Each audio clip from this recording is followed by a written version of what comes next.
I have been making this wrap for nearly 5 years and it's still my favorite thing ever. So let's get into it. First of all, I don't weigh, I don't track, so any measurements is going to be up to you and your preference. But first I start with a long rectangle lavish bread.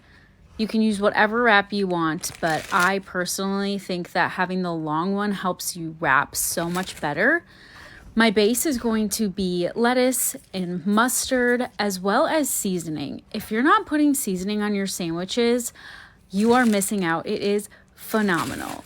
Next, my go-to deli meats are going to be honey turkey and honey ham. Again, I just throw however much on there that I want. And then I top it off with some light mayo because we love mayo. Now, next might be a little polarizing, but it is so good.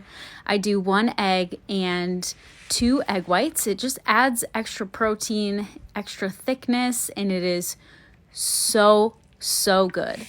So when we're going into wrapping this, we're going to fold the ends in and we're going to start to roll and tuck as we go. As you can see, you want it nice and tightly tucked so that it does not come undone.